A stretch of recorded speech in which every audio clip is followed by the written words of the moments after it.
राजा त्रिविक्रम याचे पंचलोक जेव्हा धर्माचा शासन असता त्या मंदिराने काय केलं? राजा त्रिविक्रमाच्या देहात प्रवेश करून त्या राजगडाला आपल्या जीवनाला दिलं. त्याच्यामुळे जेव्हा धर्माच्या कर्तव्यात खंड पडू लागले, जेव्हा धर्माचा कर्तव्य थांबू लागले, त्याच्यामुळे जेव्हा धर्माचा अपमान होतोय आणि जेव्हा धर्माचा अपमान तो या कालिका मातेचा अपमान याचा सुरक्षेसाठी, होय याचा सुरक्षेसाठी ही कालिका माता विचार करते.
मनाची मनशांती झाली आमच्या, पण मागे काय ग झाले काय? एक सारखं मला करतोय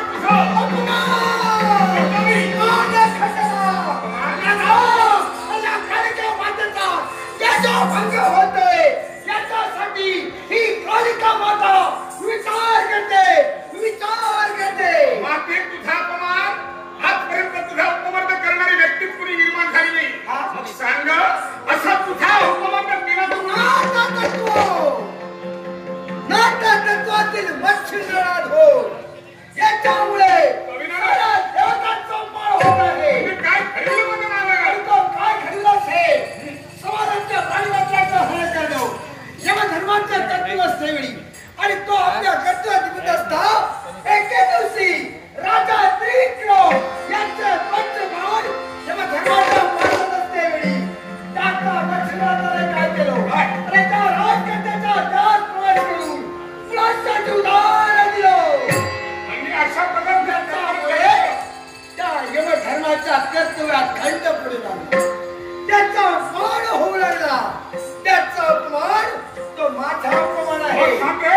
अगं या अपमानाचा मुद्दा भरून काढायचं असेल तर या यमाचा सेनापती पुत्री काय एकसारखा भटकतोय, त्याला या ठिकाणी पाचारण कर आणि ही दिव्य जबाबदारी त्याच्या माती सुपूर्द कर. पण त्याला इथं बोलवी असताना तो जर त्या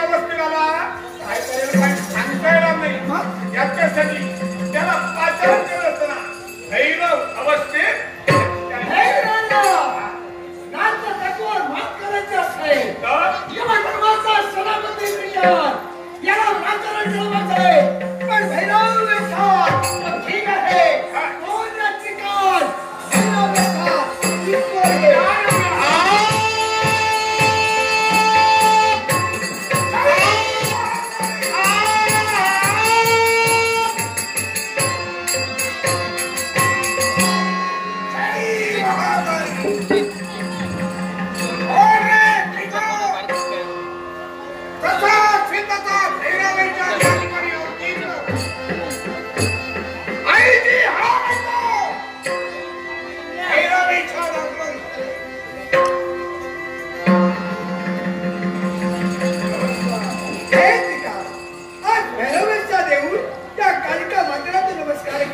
आहे त्या कालिका मातेचा आशीर्वाद.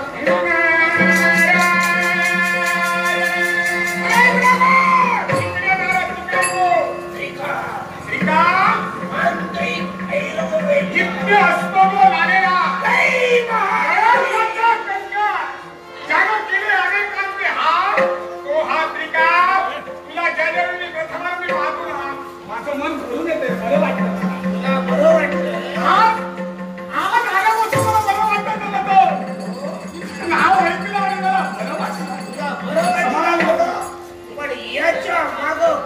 काहीतरी कारण हे मात्र बरोबर. कारणाशिवाय कोणती तुझ्या त्रिकूट आणि त्रिकूटाला साह्य आणखी कुणीतरी आहे. अगदी बरोबर आहे. आणि त्याचं मला हे सगळं घडलंय. हे काही कोण का म्हणजे ते 3 देव अगदी. आणि चौथा कोणच आहे. कोण आहे? आणि विचारायचं आहे सांगतोय.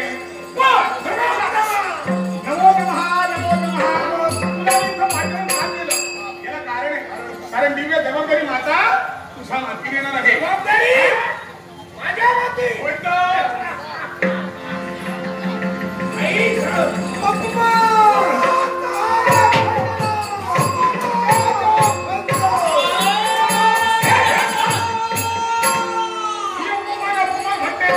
घेऊन धावतोय. मानणार तो टीका शब्द आणि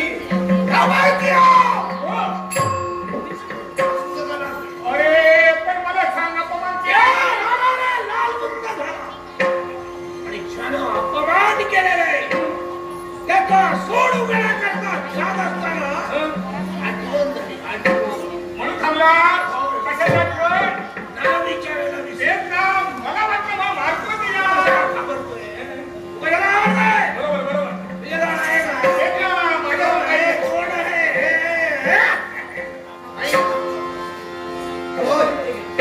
मग आई अपमान करणारी व्यक्ती ही नाही. अपमान करणारी व्यक्ती वेगळी आहे. ती कोण असेल तर नाथ तत्वातील वच्छिंद्रनाथ हो. वच्छिंद्रनाथ हो.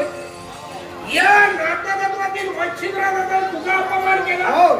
आणि कोट्यातून असेल 6 लक्ष प्राणीमात्रांचं हरण करणं यमधर्माचे कर्तव्य असते. त्या यमधर्माने काय केलं? राजा त्रिविक्रमाचे पंचप्राण हरण करून त्यांचे पंचप्राण माणसात असता त्या वच्छिंद्रनाथाने राजकाशाच्या देहात प्रवेश करून मुलांचं जीवदान दिलं करण्यानं यमधर्माच्या कर्तव्यात खंड पडू लागलो. त्याच्या कर्तव्यात थांबू लागलो. म्हणून त्याच्यामुळे त्याचा अपमान तो आमचा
अरे ज्यावेळी विश्व निर्माण झालं त्यावेळेस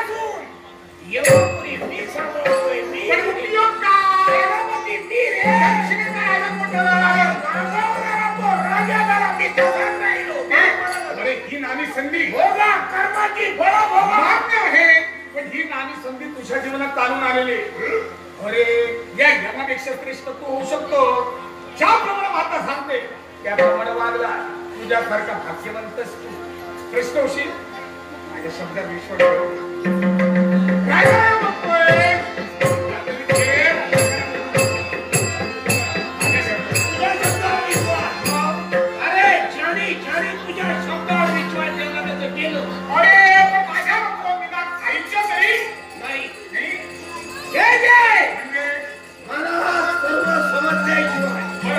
मी कुणाच्या शब्दावर मी काही काय करायचे का? काय खेळ काल ना करायचं सर्व देवापेक्षा श्रेष्ठ झालं पाहिजे. होणार आहे, पण त्याच्यासाठी तुला सिद्धी करावी लागेल. सिद्धी हो, सिद्धी सहजासहजी केव्हाही प्राप्त होत नाही. बरोबर आहे, पण ही सिद्धी प्राप्त करण्याकरता काय करायला तुला एक सहस्त्र नरबळी द्यावे लागेल. हो, म्हणजे माणसाला मग एका रुपला काय द्यावं म्हणजे अरे स्वतःचा आत्मा निघून काही माणसाला मारायला. अरे पण कोणत्या अवस्थेत ते तरी विचार. म्हणजे स्वरूप आहे. स्वरूप आहे. स्वरूप आहे आणि ते कोणतं असेल, एखादा पुरुष मिळाला असेल तर त्याला बकरा बनवावा, माणसाचा बकरा. आणि एखादी स्त्री मिळाली असेल तर तिला बकरी बनावी. असे एक सहस्त्र नरबळी द्यावे. तुला बैठा बकरा माहित आहे? एक प्रकार हा म्हणजे एक सहस्र बकरे निश्चित देवाचं तुझं ठरवलं आहे. ठरवायचं आहे. म्हणजे अजून ठरवायचंय. होय, होय. बनवायची बनवायची. होय, होय, होय. आपल्याला काय पाहिलं माझा हातभार होता. काय काय होते? तिकडं भीतीचं वातावरण निर्माण झालेले निघालंय. कुठं निघालं साम्राज्य आणि नाही महिन्यामध्ये गावला जातो. काय निघाला काय होय, होय, जा, जा. निघालं साम्राज्यात राहून खरं जे काय करायचं असेल अस्तित्व निर्माण कर. तिथं जाऊन करावे. होय, होय. नमस्कार. नमस्कार. जय महाराज.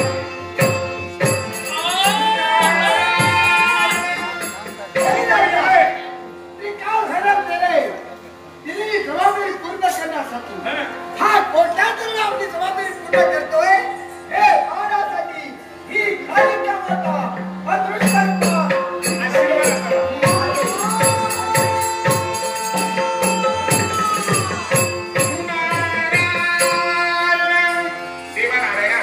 अरे या माणसाला तू जन्माला घातलं आणि या मानवाचा देह मायेच्या मोजाला दुर्पटून ठेवला.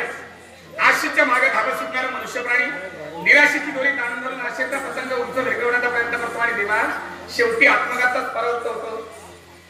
आला आला मनुष्य जन्मासी आला, गेला गेला व्यर्थ मरून गेला. काय त्यात रडत यावं येताना पण हास्यंत गाणे गाताना हा आदर्श ज्याने आपल्या जीवनात घालून घेतला त्या माणसाने कमल शिखरावरती प्रवेश केला. सुख सर्वांना मिळतं, पण कुणाला उंदरवर मिळतं तर कुणाला रांजणवर मिळतं. माणसाच्या कर्तव्याची भांडीची तर थोडकी लहान तिथं देवाला तरी गोष्टी होत्या तर काय होतील. सहस्त्र शीर्षा पुरुषा सहस्राक्ष सहस्त्रपाद सहुनी विश्वकोट दशांगुळ जरी स्थळी काष्टी भाषणी अनुरेण दशांगुळा हा भगवंता तू भरून उरलायस रे तेव्हा. अरे तू कुठं आहे आणि कुठं नाही. वृक्ष रे, पाषाण रे, वेली रे, पशु रे, पक्ष रे, देवरत कशाला मानवा. तुझ्या नाही माझ्या नाही.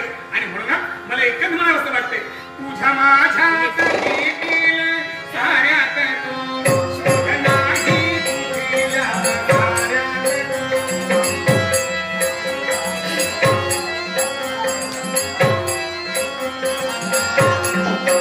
काच्या मायाच्या हातऱ्या डोळ्यात तो काचे रंगून भक्ताच्या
सर्व इच्छाकांक्षा परिपूर्ण करी.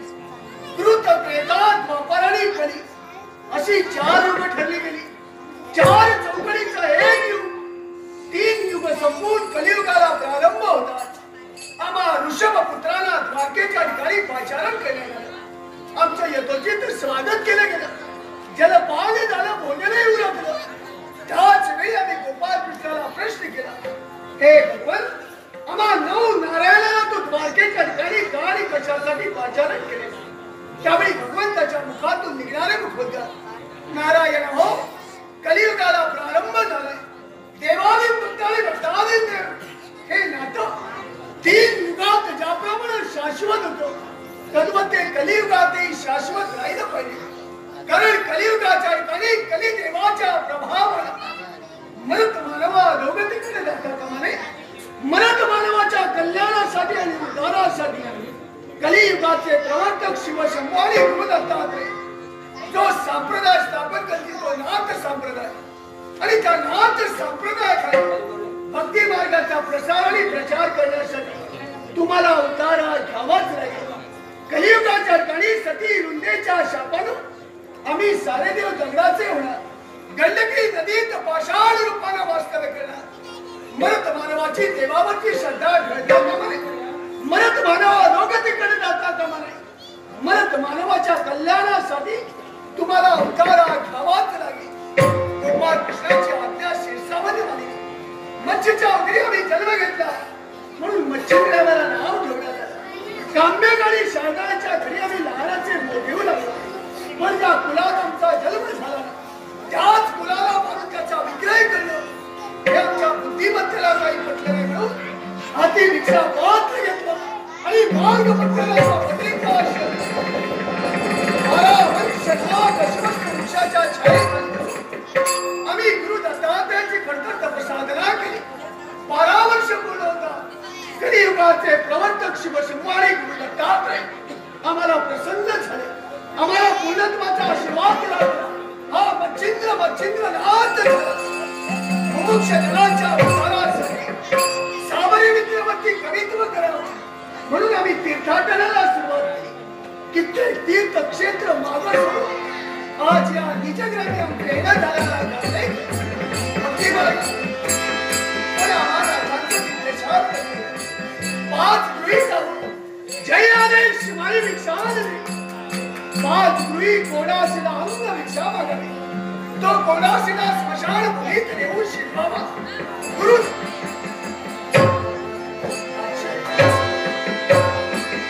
नवलची चमत्कार या निजग्रामी बारकाईने निरीक्षण करतोय. कित्येक घर आम्हाला दिसते पण घरात ना स्त्री ना पुरुष ना लहान मुलं ना वयोवृद्ध व्यक्ती. जाऊ बाजूला फक्त मुकी जनावर. पण मुकी जनावर जरी असले तरी त्यांचा मालक म्हणून कुणीतरी हवा. अंतर्ज्ञानानं जाणावं हे जय नारायण नमो नारायण ओम नमो नारायण ओम नमो नारायण. म्हणजे देव तत्वात मर्त भूमीत अतिक्रमण करत आहे आणि त्या अतिक्रमणाला वेळीच विवेकाचा प्राबंध घालण्यासाठी तो भैरव कुठेही असू द्या त्याच्या शरीराचा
आम्हाला रिक्त दिसणारी सदन, या सदनात ना स्त्री ना पुरुष, ना लहान मुलं ना वयोवृद्ध माणसं, अंतर्ज्ञानानं जाणीलं तरी मुकी जनावरं दिसतात ना.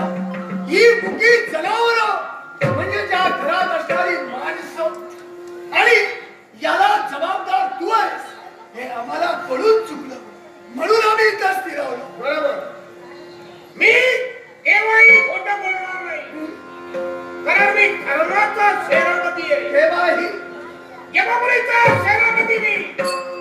खोटं बोलणं माझ्या रक्तातच नाहीये. मग मला सांग, हे जे काय तुम्ही पाहिलात ते तंतोतंत सत्य आहे. आणि हे घडविणारा दुसरा तिसरा कोणी नको, हा त्रिकाल आहे. पण का कसा त्रिकाल? हा तांत्रिक भैरवाचा आहे. पण भैरव, या माणसाच्या बाबतीत व्यभिचार, अधर्माला प्रोत्साहन देव तत्वाला का द्यावं? याला कारण आहे. असं म्हणतो.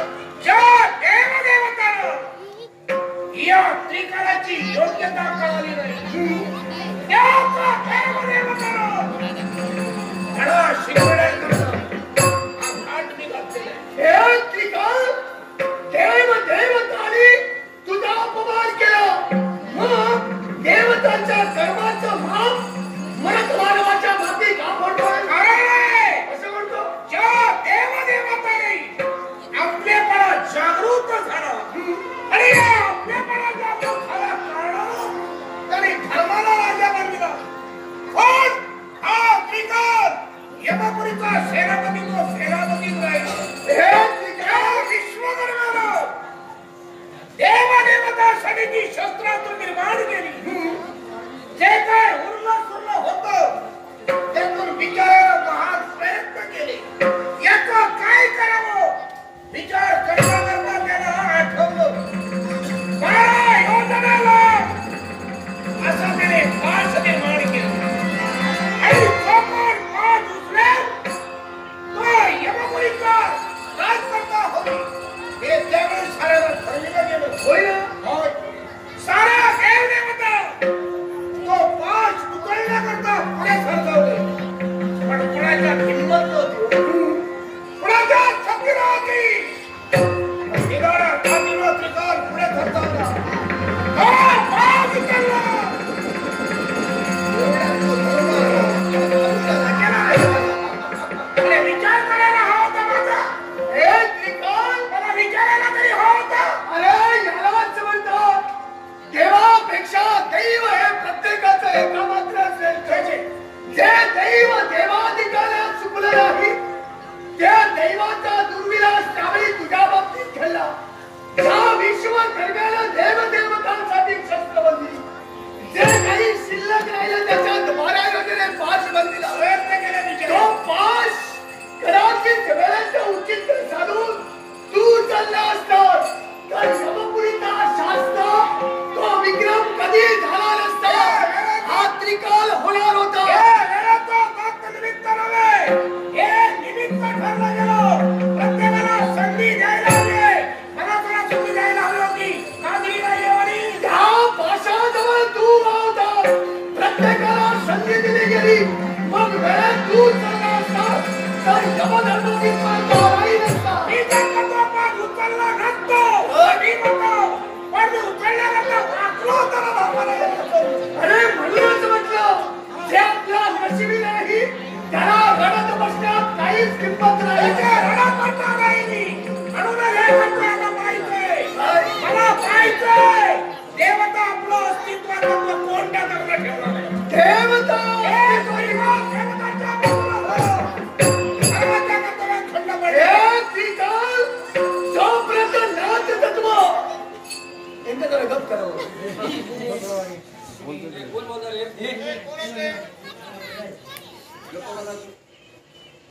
वज्रराव, काय म्हणाला?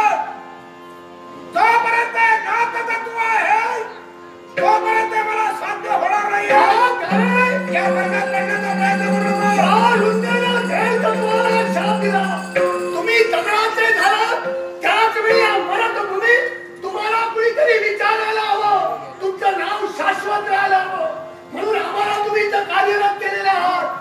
त्यासाठी आम्ही सांगतो म्हणून मी तुला सांगतो देव तत्व येणार नाही.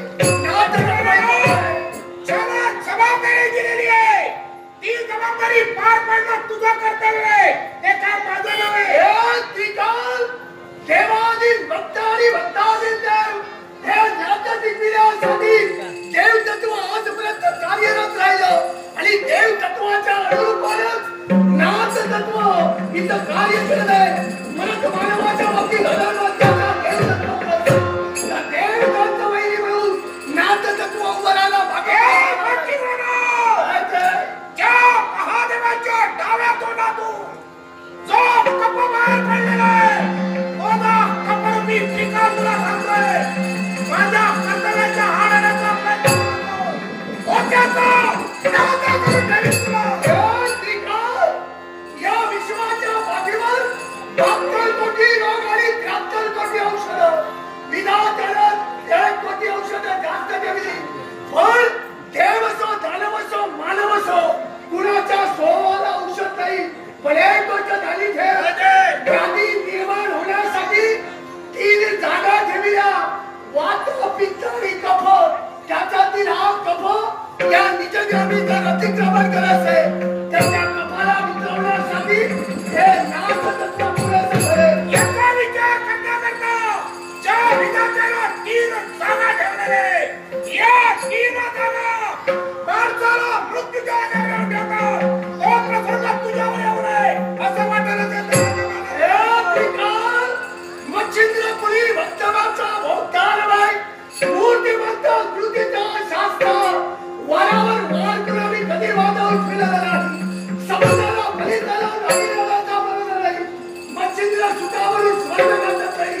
ज्याप्रमाणे वागतो या त्रिकाळाला आपली जागा ओळखावी आणि सेवा निजग्रामीचा त्याग करून यमपुरी पर्यंत माझ्या जागेचा विचार करू नको तर माझी जागा असती रे आणि एक वेळी जागा गेली की देवाचा अस्तित्व संपणार आहे. तू तुझ्या जागेचा विचार कर. तुझी जागा असती रे याचा विचार कर. एक सहस्त्र बळी देणार तू की नरबळी की पशुबळी हे अजूनही निश्चित तुम्हाला करता आलेलं नाही. पण एक गोष्ट ध्यानी ठेवा या धर्माची प्रस्तावना देव तत्वाला केली ते देव तत्व जर मरत कुणी जाती जबाब करायचे शाटम प्रति शाटम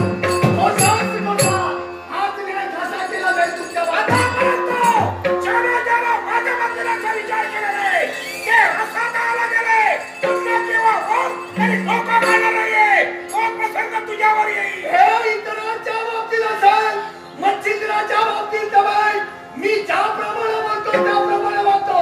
म्हणत मानवाला नाव ख्यात देव तत्व देण्याचे आहे तर यापूर्वी ज्या ज्या देवतांनी म्हणत मानवाच्या बाबतीत व्यभिचार अत्याचार केला त्या प्रत्येक देवताला मी त्याची जागा दाखवली आहे. तो प्रसंग आता तुझ्यावर निर्माण झालेला आहे.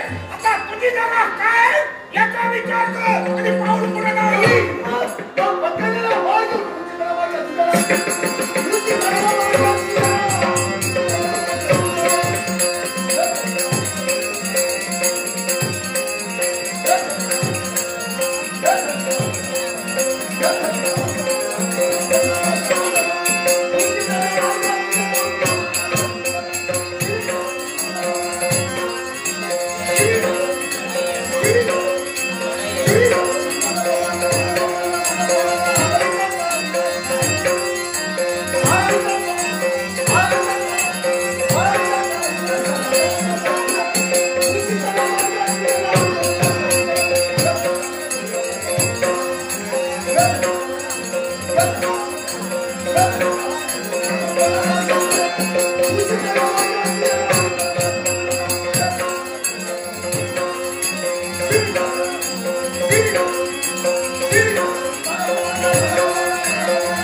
तुमच्यातील असणारा माझा कविनार आहे. या माझ्या नारायणाला त्या नारायणाच्या तत्वाला साष्टांग समाधान वाटलं. सुंदर असं एक दशावरी कलावंत अमय साठव यांनी कलेचं होतं बोल पार्श्वकडे अमय साठवंत मनपूर्वक आभार मानून पार्श्वकर दशवत नाट्य नाट्य बघणं इथल्या देवाला वंदन करून या पार्श्वाला आनंदाने स्वीकार.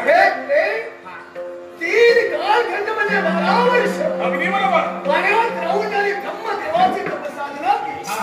नीर म्हणजे पाणी आणि हृद म्हणजे ब्रह्मा याचे एकीकरण म्हणजे नारद. ध्रुव प्रल्हाद आणि दत्तीच म्हणजे देवतांचा अधिपती देवेंद्र. या त्रयी वर्गांचे त्यांनी गुरुत्व केले. अगदी बरोबर. नमो नमः नमो नमः. पण हे मग चिन्ह आल्यापासून आपल्या चेहऱ्याचा अवलंबन आम्ही करतोय. काहीतरी गंभीर समस्या आपल्याला आहे आणि जेणेकरून आई गडबडीनं या स्थानाचा त्याग करून तुम्ही काय होता काय घडलं का? जरा या निजगामी बारकाईनं निरीक्षण करा.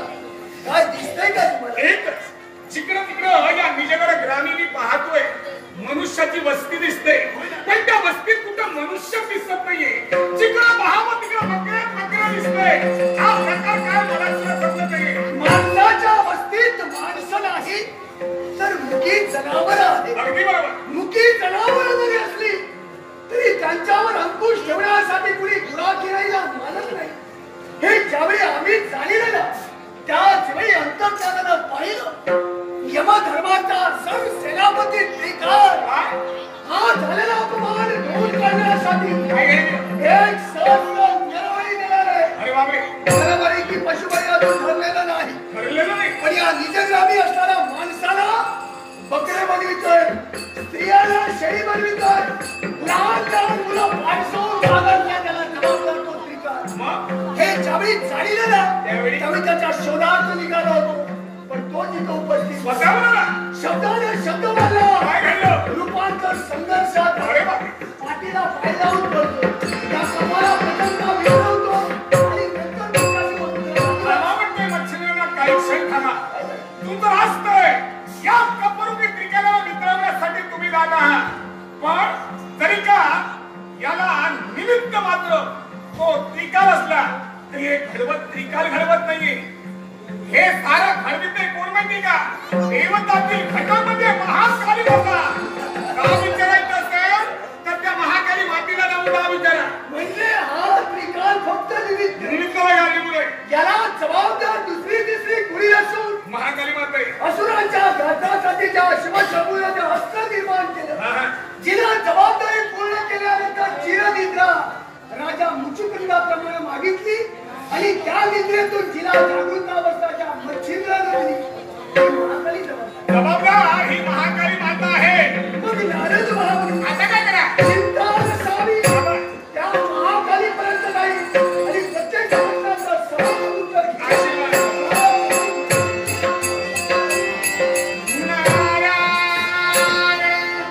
नारदा कळगाव जपून कुणी पाहत नाही ना लपून नाहीतर म्हणतील वाणी आहे खोटी आणि फजिती होईल मोठी.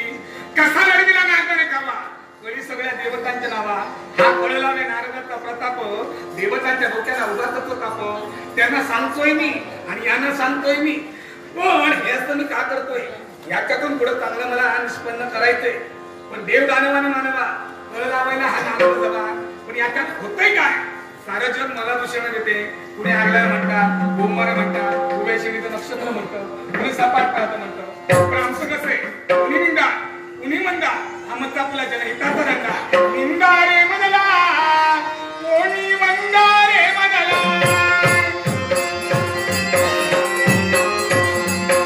निंदा रे मदला कोणी मंदा रे मदला.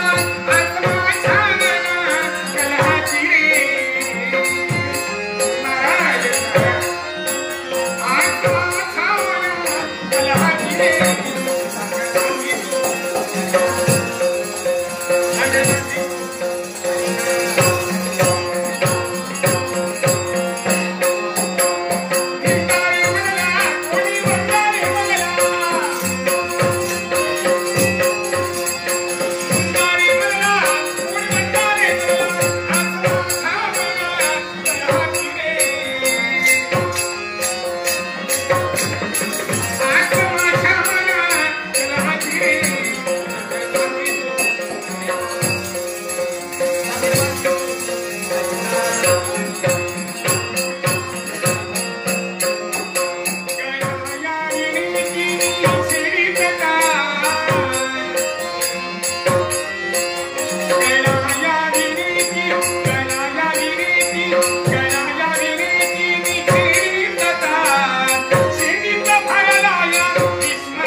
दुर्दैवाच्या फेऱ्याला जखम झालेला मानवी कैदी स्वतःच्या दुर्दैवाला दोष घेऊन घडघड याला कणका क्षेत्र पवन मोल खंडणारी तेजा भंगा क्षणाला मार्ग भ्रमण करू लागलो आणि दुर्दैवाच्या फेऱ्याला जखम झालेला मानवी कैदी स्वतःच्या दुर्दैवाला दोष घेऊन घडघड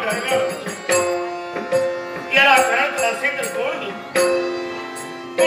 जन्म देणारे माता पिता ज्या भाग्यशाली मातेला मला जन्माला घातला हरा मोसाचा गोळा 9 मास स्वतःच्या उतरी ठेवला प्रसूत काळच्या अनंत यात्रा हो गेल्या आणि अथांग विश्वाचा चित्रपट दाखविला भगवान कोण माझी जन्म देणारी आई असेल त्याच्या थोर हिरण्य गर्भापासून माझा जन्म झाला तो मला जन्म देणारा बाप कोण असेल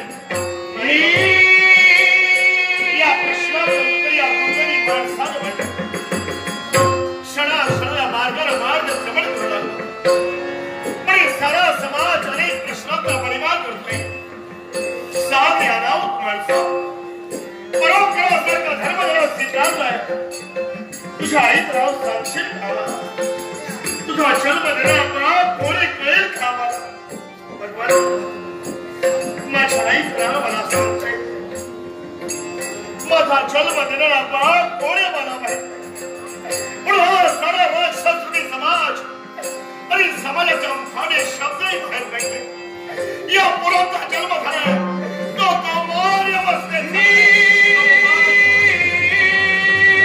एका समाजाच्या मुखाने शब्द ऐकले याच्या माध्यमात सौंदर्य सामान प्रेमभूत झालेल्या एखाद्या नवयुवतीनं एखाद्या परपुरुषाला कवटाळलं आणि पाप गर्भापासून पापाचा गोळा या विश्वाच्या प्रांगणात फेकला गेला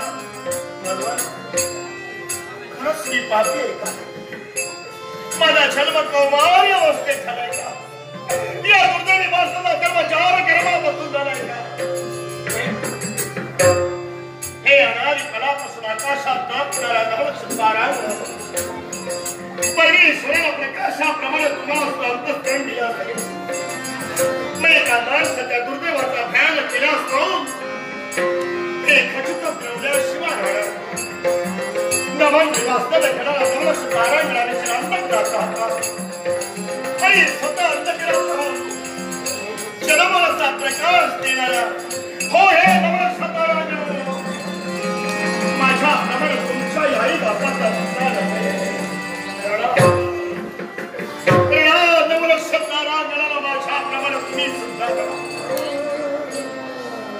क्षणा असं वाटत एखाद्या उत्कर्षा पर्वताच्या खांद्यावर मान टेकावी परमेश्वराच्या चरणी नतमस्तक व्हावं आणि धीर गंभीर स्वराच्या विश्वरत्या परमेश्वराला एक प्रश्न विचारावा सादरे भगवान एका मानवाच्या पोटी मला जन्माला घालून तरी का माझ्या जीवनार्थ शून्य केलेस भगवंता का माझ्या जीवनाचा चेंदामेंदा का केलायस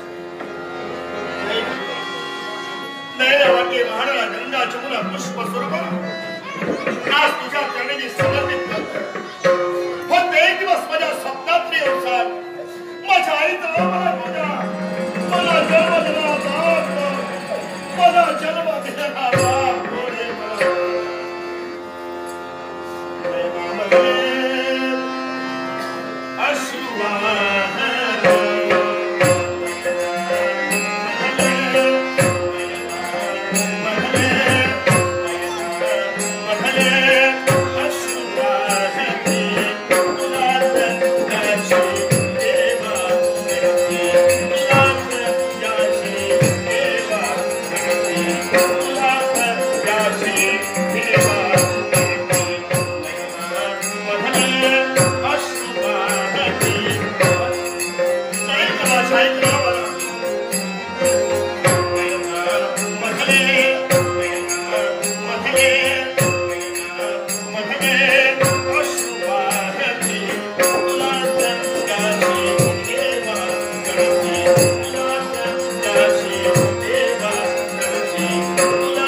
पर्यायी मार्ग आणि तो मार्ग कोणता असेल परोपकारासारखा धर्म आणि या जन्माचा परोपकाराच्या महत्वाच्या क्षणा निघाय हा राम धर्म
हे कर्म प्राप्त आहे. म्हणूनच द्वारावरून नारायणाला दलकार नारायण नारायण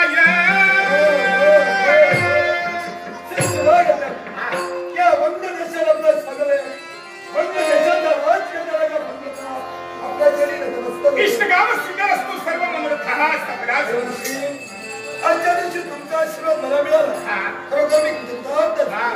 एवढेच नव्हे तर आपले पुण्यमय चरण या माझ्या मातृभूमीच्या ठिकाणी लागले.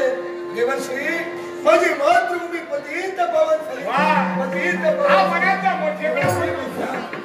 तुझ्या राजश्री असणारा विष्णू जे आल्याने माझं तू आगत स्वागत केलंय याच्यामुळं समाधानाच्या लहरी आमच्या जिल्ह्यात दिसणार लागल्या. देवर्षी या राज्याचा राजकर्ता मी आहे. येणाऱ्या प्रत्येक अतिथीचं स्वागत करणं हे माझं कर्तव्य. तेच मी माझं कर्तव्य परिपूर्ण केलं. पण सांग महाप्रताप अरे माझ्याशी बोलतोच खरा पण दुसऱ्या बाजूला शासन तुझा सत्याच बोलायला पडतो. होय ना माणसाचा चेहऱ्यामध्ये अर्थ आहे. अंतराने वावरणारे विचार त्याच्या चेहऱ्यावर स्पष्ट दिसतात. देवर्षी आजच्या दिवशी मी विचार करतो तो वैजयंतीचा हो बरी आहे म्हणजे नाही विचार काय होणार आहे. आम्ही असताना तिला काय होऊ देऊ वैजयंतीचा विचार म्हणजे तिच्या लग्नाचा विचार. माझी भगिनी वैजयंती आता उपवर झाली आहे आणि उपवर झालेल्या भगिनीचा योग्य वेळी लग्न करणं ज्येष्ठ बंधूला तर माझं सहकार्य काय हवंय तुला.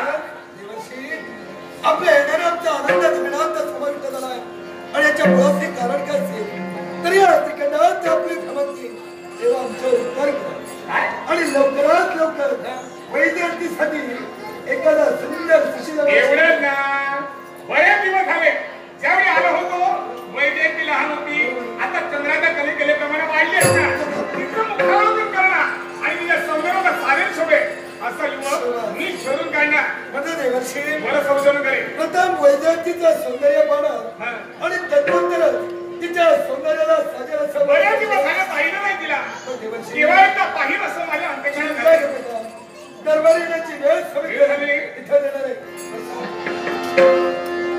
रती होना सुंदर मदना मंदिरी मदना देव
सर्व दुःख पाप क्लेश प्रणाश असा आशीर्वाद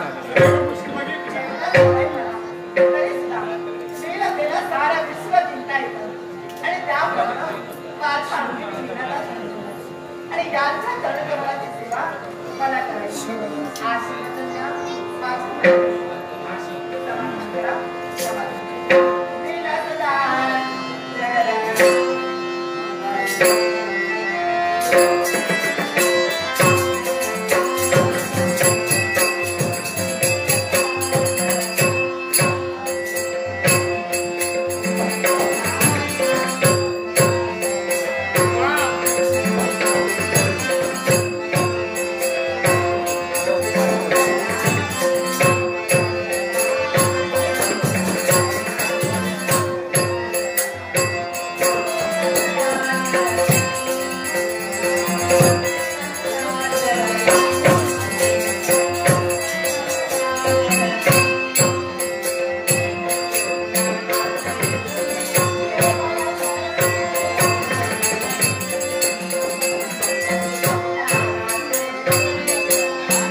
पाकळ्या पिकाच्या पुलकित होती राजवाची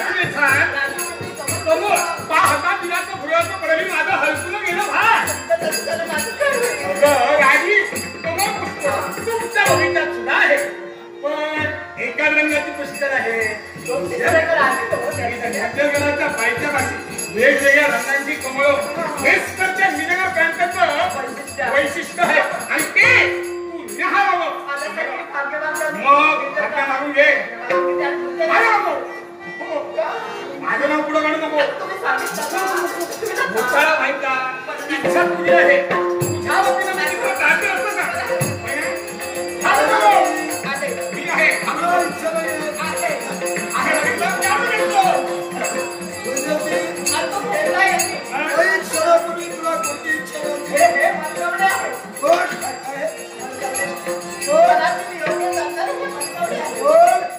इच्छा इच्छा निर्माण झाली आता इच्छा वाढतच आता मी ठरविलं आणखी इच्छा वाढण्यापेक्षा तुला लवकरात लवकर लग्न करा आणि लग्न करून तुला सासरी पण माझं लग्न करणार समजलं मला तुझा प्रेम माझ्यावर किती ना आता मला हे बंधू भगिनी माझं लग्न करायचं आणि माझ्या पाठवणी करायचं कारण स्त्रिया परक्याचं धन आहे ते योग्य वेळी परक्याच्या सुपूर्त करणं छान पण तरी सुद्धा एकदा का माझं लग्न झालं की तुझी माझी ताटातून होणार आणि तुझा विराग मला सहन व्हायचं मग मनापासून बोलते मी अगं लग्नापूर्वी साऱ्या स्त्रियाचं सांगत असतात पण लग्न होऊन एकदा काल संसारात रममाण करेल म्हणजे माझं प्रेम बाहेरच्या माणसाची आठवण पण ते माझं प्रेम हे वर्णवी होतं पण ते माझं प्रेम हे जंगलात होतं असं त्याचा अर्थ अगं तुला मी पूर्णपणे ओळखतो काय ओळखतो माझी वैजयंती मला केव्हाही विसरणार नाही लग्नाचा विचार करायचाच आहे पण सध्या तुझी इच्छा महत्वाची आणि ती इच्छा कोणती असेल क्षणभर या बंगदेशाचा त्याग करून मला ते निजगड प्रांताच्या ठिकाणी बंगदेशाचा त्याग करून निजगड प्रांतात आणि कशासाठी तेथील असणारी अवर्णनीय शोभा पाहण्याची आणि मनाचा मन मुरादपणे मला आनंद लुटायचा आहे म्हणजे स्वतःच्या मनाच्या मनोरंजनासाठी वंद देशाचा त्याग करून निजगड प्रांतापर्यंत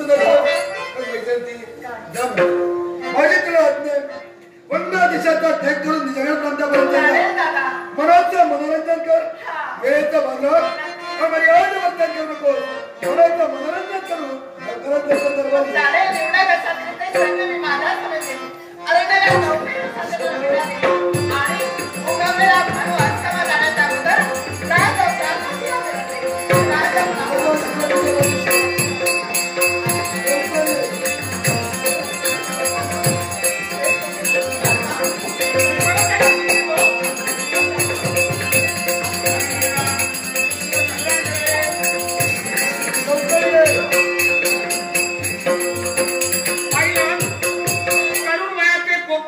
मनसोक्तपणे व्यक्त केलेले आता हिच्या मनात इच्छा असती तर एवढी आनंदाने बेभानून गेली असती का तीच इच्छा मी परिपूर्ण करता बंधू आनंदाने दरबारातून गेली देवर्षी वैजयंतीचा तुम्ही सौंदर्य पाहिलं अगदी तिची लीनता पाहिलं कोणत्या संस्काराने आम्ही तुला घडविलं हे तुम्ही पाहिलं चिंता करू नको विनाकाच्या कलावंत करामुळेची खरी करामत पाहायची असेल तर विश्रामीच पाहावं आणि आपल्या आवडाची मूर्ती घडवताना केलेल्या संघर्षाने कल्पकतेची खरी कमाल केली असं म्हणावं काही भिन्नता ठेवलेली नाही सुंदर मला संशय आम्ही करू शब्द आपल्याला पूर्ण आत्मविश्वास खरंच संशोधन करून लवकरात लवकर आम्ही तुम्हाला आमच्या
Oh,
सन्मान्य शरद कानडे यांनी कविता मधून भूगोल भाषेतले शरद कानडे यांचे मनपूर्वक आभार पाचशेकर दशावतार नाट्यमंडळाच्या वतीने इथले देवारामानंतर याचा आनंद स्वीकार त्याचप्रमाणे आमची संगीतकार यांच्या कलेचं कौतुक करण्यासाठी हार्मोनियम वादक बाबलगावकर, पखवाज वादक राकेश रेडकर, थान वादक भरतला यांच्या कलेचं कौतुक करण्यासाठी शरद कानडे यांनी भूगोल भाषेतले शरद कानडे यांचे मनपूर्वक आभार पाचशेकर दशावतार नाट्यमंडळाच्या वतीने इथले देवारामानंतर करून तमाम प्रेक्षकांना विनम्र पार्श्वदा आनंद स्वीकार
वाढलेली पोरा घरात ठेवची म्हणजे झाडाने येत नव्हतं आई गेलं आणि त्या बापाची काम सुद्धा करत नाही कामात माणूस शोधू कुठं आपण म्हणून येत विचारू रे काय काम असतं रे काम असतं रे ह्या बापांच्या लक्षात येऊन येऊन येऊन येऊन उमऱ्याची माती घरात जसे लागले तर तो बापा म्हणा या वाढलेला पण घरात ठेवतात म्हणे यार म्हणून माझ्या बापाची माझ्या लग्नाचा विचार केला आता लगीन म्हटलं मला नुसतं लगीन करा ना त्या पुढारी बदलूच लागता पुढारी बरोबर तर लग्नाचं जमताना माझा आणि माझ्या बापाशी आणि वैभव वाडेश्वराचा बरा होता तिने पुढार म्हणते माका मंगळ असल्यावर बरीच वर्ष लगीन काय होता नाही केलं तर वैभव वाडेश्वरात स्वर्गत माझी केले नाही केलं आणि त्याच्यामुळे काय झालं बापाशी सांगला रे लाडक्याचं लगीन जर करतलं तर एक पोरगो बघण्यात असला पोरगो बघण्यात हा मग तुझी बापाशी काय बापाशी ठाण जाता माका रात्री झोपताना सांगलो बाबा हो चढू उद्या तुका बघू घेतले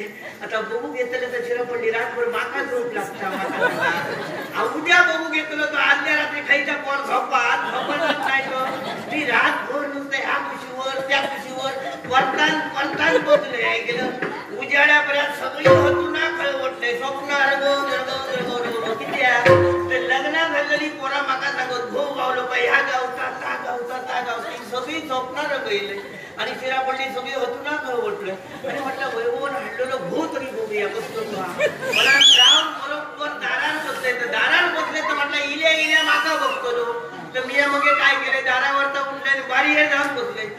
मानेवरचे दोनही फळी बाजूक केले. म्हटलं बघूया कसलो गहू हाडल्यात. बरं होतं ऐकला. लांब रस्त बाहेरसून दिसत होतो. सफेद कपडे घातलेले आणि त्याच्या सारखेच सगळे कपडे होते. आणि बघले ते काय सदरो धोतारा बघू नको पण धोत्रात बघले तर सगळे मागसून तलावते ते धोत्रात दिसा होते. त्या धोत्रातून ते मागसून करतात ते दिसत धोत्रात काय कर्म बघतलं.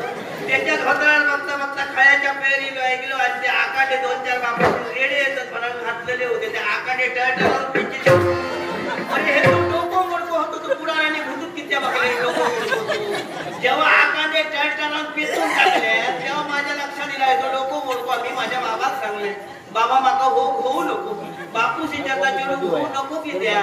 अरे म्हटलं ते आकाडे समजा उद्या माझा लगीन झाला तर माझी काय खटकत नाही बऱ्यापैकी आकाडे पेटले तर उद्या माझा काय करतो म्हटलं माका टाकून घेतो शिरा पडा ना ते होऊ नको मग काय केलं. आता बिचारे इतकेला मोडी खाली दिले त्या काही जोक तर घाली व्हाया चांगल्याने 10-12 झाले. तो इने एकदम 50 झाला. अदाशी होते ते बरोबर धावले. धावून काढलं मागे पुढे बघतो सगळे इले. आता 12 माणसाचा जेवण 50 माणसाचा पुरताला खरा तुमचं भात पुरलो असं पण डाळ पुरणारीच नाही होती ना. मग काय केले चांगले 2-3 कळशे डाळीत पाणी होता ओतल्याने डाळ 50 माणसाला पुरण्यासारखी गेले. फडे तडे बघलं तर वाढणारी माणसं परत कमी पडायला लागली. वाढून माणसा कोण ना. मग काय करतात म्हटलं नवऱ्या मुली कधी बसवा बाकीच्या सगळ्यांना असे गोल बसवा डाळ केलास की सगळी त्याच्या पानावर होता म्हणजे सगळ्यांच्या पानावर. आणि तसाच त्याला सगळ्यांच्या पानात ती डाळ गेली. सगळे जेवले. परत घालण्यासाठी मोठे 2 गावकार हडले. त्यांना ओले मिरचे लागतात जेवणाबरोबर. त्यांनी ते ओले मिरचे पत्रावळवर खाल्याने मेले जाग्यावर जिरगाळले गेलो. घरांमध्ये माळाच्या मुळात त्यांना धुतीचे लागले. आणि मग काय करतलं नवरं मुलगा आसन नसन माझ्याकडे बघू लागलो. मी त्यांच्याकडे बघू लागलो. माझ्याकडे बघी म्हणजे काय खरोखरच मी होतेच तसा तुमचा पण उघडा पडला असता तो वाटत इतक्या देखना होत्या. आता या खताचा आमचा खाता शिरा पडला. आणि देखना म्हणजे काय आसन नसन उठान झालोच नाही तर पाटावरचं उभं राहता परत असं काय म्हटलं करता. थोड्या वेळात पंचू झाडूक लागलो म्हणजे पंचांना असं काय करता मग म्हटलं. मग हे लक्षात दिला आमचा खडा होता सारवलेला. त्या सारवलेल्या खड्यात होतो ढेप होतो गेलो त्याच्या नेसला ढेपो नेसला ढेपाचं काम कसं असतं जाग्यावर पोतापर्यंत गोल होतो जाग्यावर पोचतो काय जाग्यावर गेलो काय पडलो नाही शिरा पडलो काय केलं तसंच एकदा तो ढेपो घेतल्या ध्यासनातच होतो ना. तसंच माड्याच्या मुळात गेलो हले हले हलैल्या हलवून काय तो पडायला तोपर्यंत डोकं मोडतो ध्यासना अडकलो ध्यासात तुटला बाहेर झालो तो गेलो परत काय गेलो नाही. म्हटलं ह्या भावात बाहेर झालं. आता दुसरी स्वर्ग काढतो लोक तर नारायण माडेश्वरांनी काय केलं पण बरं होतं पण त्याच्या कपाळ काय नाही सगळा गुळगुळीत होता ऐकला. पण खरोखरच बरा किती समजा टकलेर केस नसलो भाऊपणा गेलो तो मोडू नका. बरेचसे फायदे असतात लक्षात ठेवा आणि भाग्यवान असतात टकलेर केस नसलो. आम्ही म्हणतो पुस्तक तो गुळगुळीत सुळसुळीत नको पण खरोखर टकलेर केस नसलो भाऊ केला तर तुमका माझी आठवण येतली. 2-3 फायदे कसले ते बघा. पहिलो फायदो समजा घरात दिवसभर कामा केली तर आपलं येळ राहणार नाही. कामा करून करून करून करून जीव कंटाळता. मग आपण काय करायचा भावात आवडीन बोलवायचा. भाऊ आवडीन पुण्यात येतो कोणवर त्याला घ्यायचा घाशीत बसायचा त्याचा गुळगुळीत आपल्या हाती पहिलो फायदो. दुसरा फायदो बघलो समजा पोरा झाली आणि असली पोरा झाली तर ही घसर मुंडेशिवाय राहणारी पोरा दिसतो काय केलं. तर दुसरा फायदो म्हणजे काय घरात समजा आपला लगीन झाल्यानंतर पोरा झाली तर घसर मुंडी खेळा पोरांचा बाहेर पाठवू नको. फक्त टकलेर केस नसतो घो घरात होईल काय केलं. 2 ठेवीत त्याला ते सोडायचे पोरांचा बसत राहायचा घरातल्या घरात. तिसरा फायदा बसतो समजा घाई गडबडीत पळपट हाती नाही घालू चपाती लाटून गावले. हे म्हटलं 2-3 फायदे होते म्हटलं दोन्ही ह्याच्या आवडा लगीन त्याच्या लगीन सगळा काय करू तर ठरला. पण परत विचार करतो गेलो समजा आजूबाजू खेतरी पाया पडायला गेले तर लोक काय म्हणतले काय गो लाडक्या घो केलं तू पळव कासव भांडलंस मोडून घातलंय मग तोय घो मोडलं.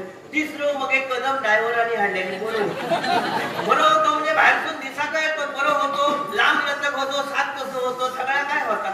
सगळा काय झाला लग्नाचा ठरला. घराकडे गेले लगीन नाव तर घराकडे बघले तर रंग काढलेलो होतो. आता उरलेलो हाडल्या कोणतो उष्ण हाडून काढलं मला माहिती पण घराघरच होतो हांडे होते खुर्चे होते सबन घर भरानो. माका वाटलं हो मोठो श्रीमंत हा आणि लग्नाच्या दुसऱ्या दिवशी बघतो तर पपुलो वरती आपल्या खुर्ची उचलल्या, आपल्या हाते उचलल्या, म्हणता म्हणता सगळा घर मोकळा केला. ह्याकात म्हणतात मोहित्याचं घर आणि फौजदाराचं रामराम. केळी कोणच्या घराची वाटली कोणी त्याचा मोठेपण, घरात हाडून ठेवल्या ह्याचा मोठेपण, ह्या जगाचं हाडून ठेवल्या. आणि मग 4-5 दिवस झाले आणि बघले म्हटलं ह्याचा असा काय झाला. नागपंचमी होत्या तो नागोबा तयार झाला, ह्याचा घेऊनची सवय होती. त्यामुळे काय माहिती नाही. 4-5 दिवसात घेऊन तयार झाले, घराकडे गेलो, माझ्या रागकडे मरासर मार मारले माका. पण मी या टकली दामून किती राहलोय. वंशात म्हटला कोणतरी जन्माक येऊ म्हणाले एकाच पोर जाव ह्याच्यासाठी टकली दामून लावली. पोरा कशी जातली माका सांगा. हे सोरव खाल्यानंतर ह्याची टकली खाली वरच नाही, मला काय जातली. एका सकाळी सांगायचा लागा उठ कर उठलो तर उठलो कामा गेलो, नाहीतर सोरव खाऊन याची टकली खातो वर नाही. आमचं काय पोरलाय पोरातून बाहेर झालं. आज काय उद्या काय म्हणा परत पाळणा काय हलाक तयार नाही. मग हे काय करतलो आता नशिबाचे भोग असत. सोरो खा खाल्याने रात्री 12 वाजता उठलो, बाहेर वाटेक लागलो तर खैतरी गेलो मध्ये ऐकलं आणि त्या मोठ्या आंब्याखाली त्याका खैतरी मुंजिओ गावलो, थंयसर धीस पाटलो आणि घराकडे येलो सांगा काय लागलो लाडक्या मी आता जमातय नाही, मरतलय आता तुझ्या मरतलय त्याका मी काय करतलं. पाका म्हणता होय तो वयो मिलो होरा. मी आपल्या बाहेर गेले उठले आले बघूया तरी यो मिलो का तर खळ्यात कोणतो तरी रेड होतो, पपल्यात होतो का कोणतो माहिती नाही. माका वाटलं यो त्याच्यावर बसाने इलो म्हणजे नक्कीच माका वाटतं माझ्या भावाचे पराण भरतो. म्हणून मी काय केलं पहिलो ते आडो घातले पुढल्या दारात, पाटल्या दार बंद केले, दोन्ही दारा बंद केले आणि त्यांना सांगले आता तुम्ही काळजी करू नको, आता तुमका यम भरातो ना. अगो हायचा माका तू सांगा नको, यम जर भरातो असतो तो माका कसं भरतो आणि माझे पराण जाताना तुका कळायचे पण नाही. नाकासून जातील, तोंडासून जातील, डोळ्यासून जातील असं सांगायला लागले आणि थोडं वेळ गेलो आणि आसान नसाने तोंड उघडूक लागले. माका काय वाटलं तो पराण तोंडासून जाता म्हणून घेतले तो तोंडात दिले मारून तोंड बंद केले. आता म्हटलं तुका घो भरातो ना.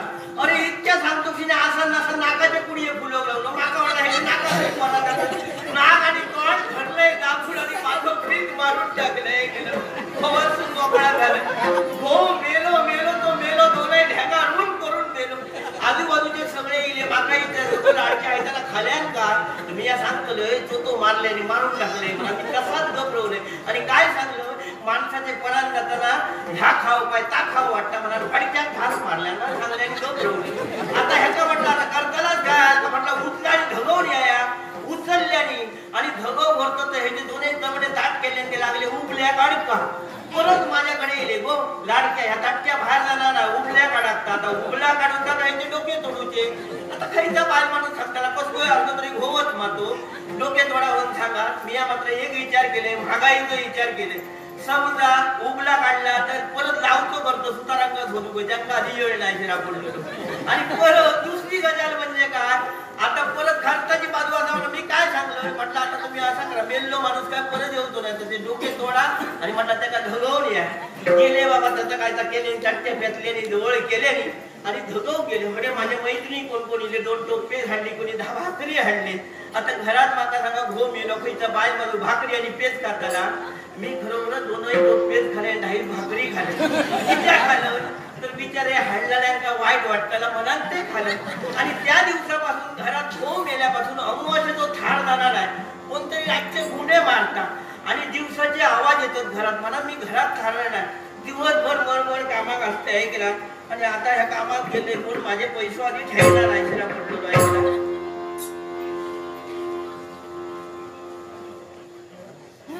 बघा दाजीत चव्हाण ऐकला दाजीत चव्हाण हिने म्हातारे 500 रुपये दिले. तेव्हा दाजीत चव्हाण ह्याचा बरा कर ऐकला. तसाच लहू डांबरेकर ह्यांनी पण देवा दिल्या त्या काय बरकत दे आपलं एका हातीने दिल्या देवा त्या 10 हातीने दे. आता मग सांग हे पाठ डोंगराळ झालेला सूर्य आपल्याला आज ना उद्या केव्हा तरी दिसू शकेल. मरावे परी किती रुपये उरावे असा माझा बंधू लोकराजा सुधीर कलिंगण. आतापर्यंत त्याने अनेक पुरस्कार मिळवले. एवढंच नव्हे तर त्यानं प्रत्येक रसिकाच्या मनात स्वतःचं अस्तित्व निर्माण करून घर निर्माण केलं. आणि असा सगळ्यांचा आवडता सुधीर आपल्यात नाहीये आणि त्याच्या आठवणी प्रित्यर्थ हे सचिन सावंत याने 150 रुपयाचं पारितोषिक दिले. सचिन सावंत यांचे आभार मानून खरोखरच कैलासवासी माझा भाऊ सुधीर याच्या आत्मा चिरशांती लाभावं अशी परमेश्वराजवळ आराधना करते. तसंच कैलासवासी मातीत गेलेले आईबाप परत दिसू शकत नाही आणि खरोखरच माझे वडील बाबी कलिंगड आणि माझा भाऊ सुधीर यांच्या आठवणी पित्तळतो आणि तसेच कैलासवासी सोने सीताराम गोसावी यांच्या स्मरणार्थ माजी सैनिक आपले वसंत विठ्ठल कदम यांनी ड्रायव्हर आमचे याने हे ₹1,00,000 पान 500 रुपयाचं पारितोषिक दिले. मी परमेश्वराजवळ आराधना करेन. माझा बंधू माझे वडील आणि कैलासवासी सोनू सीताराम गोसावी यांच्या सर्वांच्या आत्म्यात चिरशांती लाभो अशी तुमच्या वतीने मी त्या परमेश्वराजवळ आराधना करते आणि या सगळ्यांच्या पारितोषिक दिले त्यांचे सगळ्यांचे आभार मानते आणि याचा स्वीकार करून याच्या पुढे परमेश्वरा सगळ्यांना निघाले. आता कंटल काय कोणाचं नाव आता काम करून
निसर्गाचा वर्णन करते मनाचं समाधान होते. पाण्याचा प्रवाह या बाजूने